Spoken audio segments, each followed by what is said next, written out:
Hello दोस्तों, कैसे हैं आप सब। एक बार पुनः आप सभी का आपके अपने चैनल शिव कोचिंग क्लासेस पर स्वागत है। दोस्तों आज का टॉपिक है आर्किमिडीज का सिद्धांत। जी हाँ दोस्तों, आर्किमिडीज के सिद्धांत क्या है और इसका गणितीय व्याख्या अपन चर्चा करने वाले हैं। 11th क्लास के फिजिक्स में ये मेन टॉपिक है। बाकी दोस्तों आर्किमिडीज का सिद्धांत आप लोगों ने 9th क्लास में भी पढ़ा होगा, छोटा सा टॉपिक था वहाँ पे।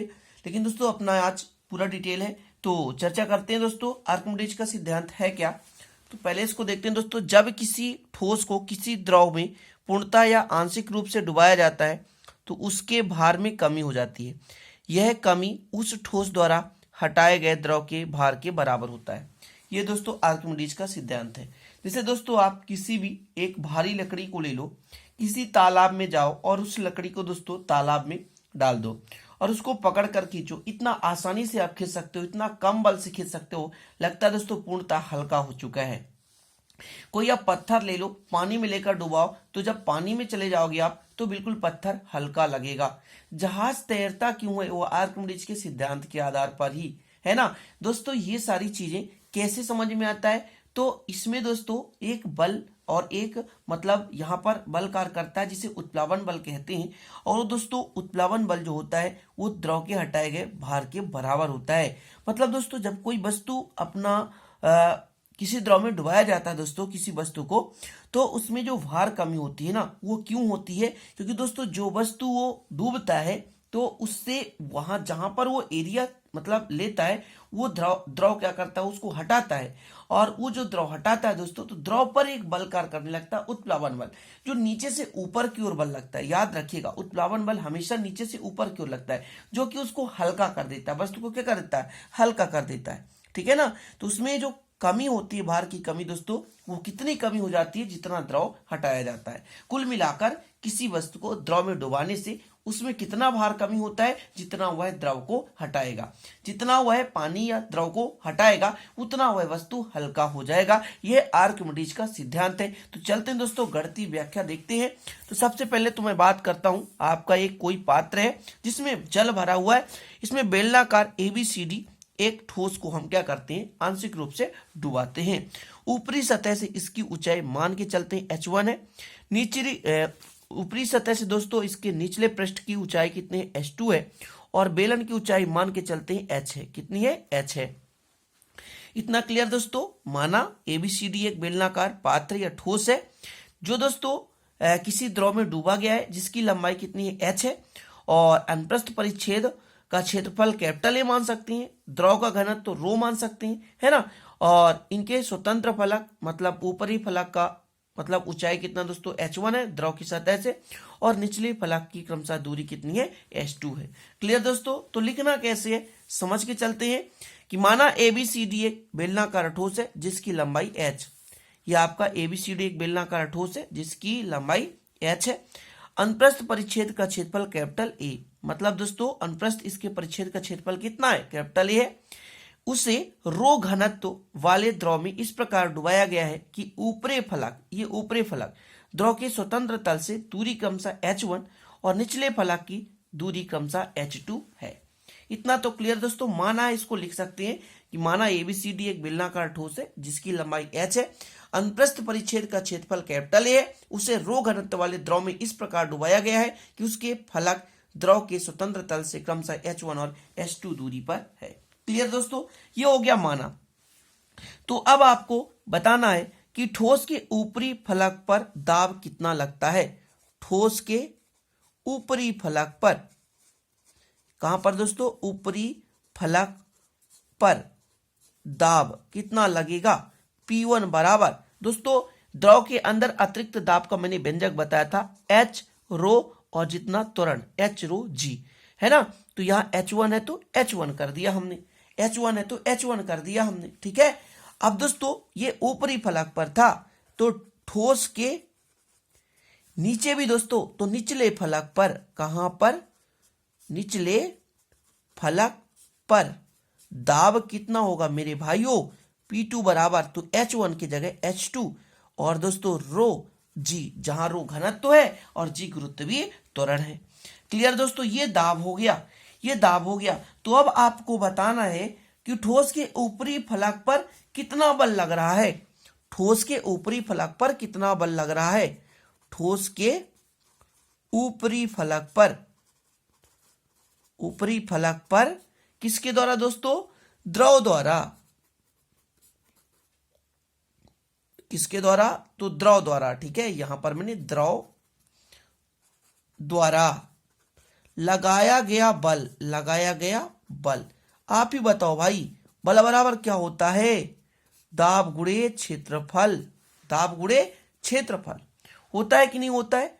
अरे मेरे भाई, बल है F1 और दाब अपना है कितना? देखिए ना, पहले की बात कर रहा हूं, पहले फलक पर, तो H1 रो G और क्षेत्रफल कितना होता है? A। ये हो गया दोस्तों F1। ये F1 हो गया, ऊपरी फलक पर कितना बल लग रहा है। इसी प्रकार दोस्तों, इसी प्रकार निचले फलक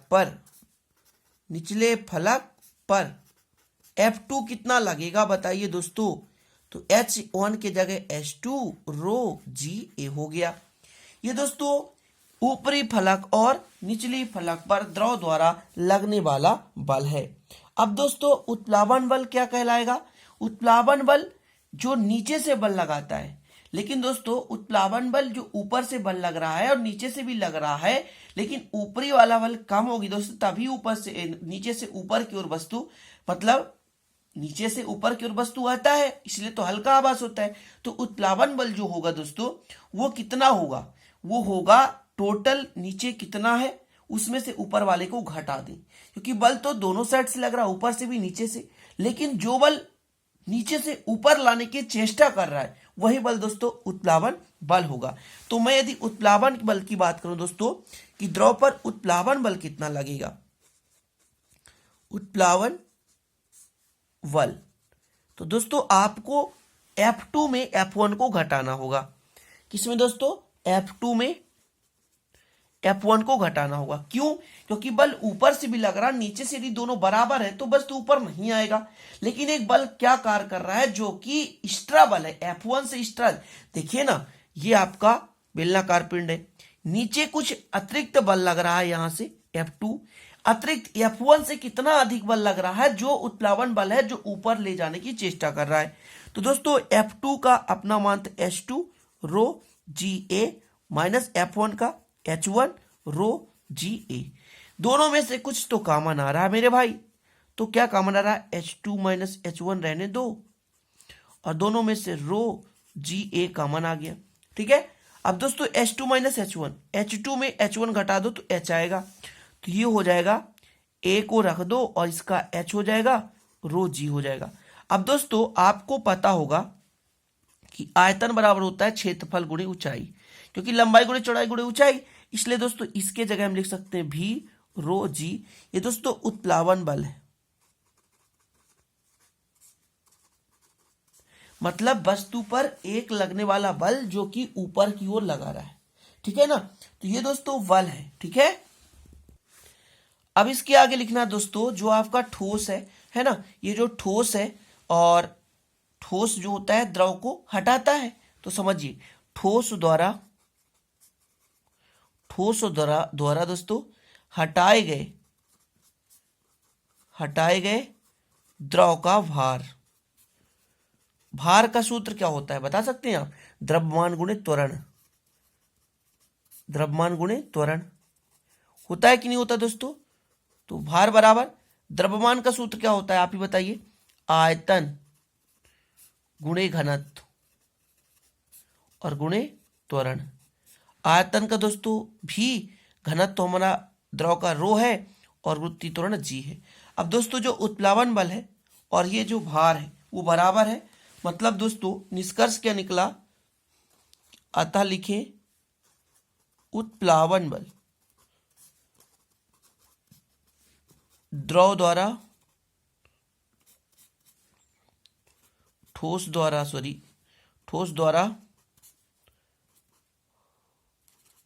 हटाए गए द्रव का भार। ठीक है दोस्तों, समझ रहे हैं ना? कहने का मतलब इसमें जो बल लग रहा है वो किसके बराबर दोस्तों? ठोस द्वारा हटाए गए द्रव के भार के बराबर है। मतलब कितना बल कितना कमी होती है दोस्तों उसके भार में, जितना ठोस द्वारा द्रव हटाया जाता है। ठीक है ना।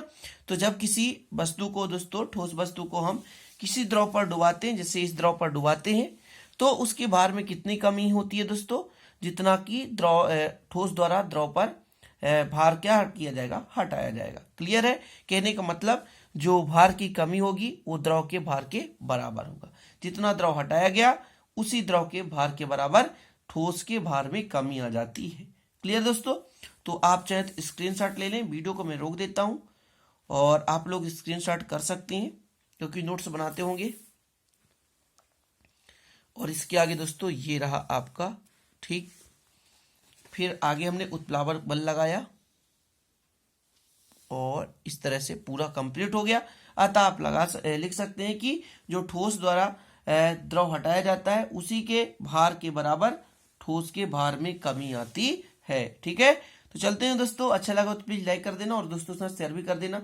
ठीक है। मिलेंगे अगले वीडियो में नए टॉपिक के साथ दोस्तों, तब तक के लिए जय हिंद, वंदे मातरम।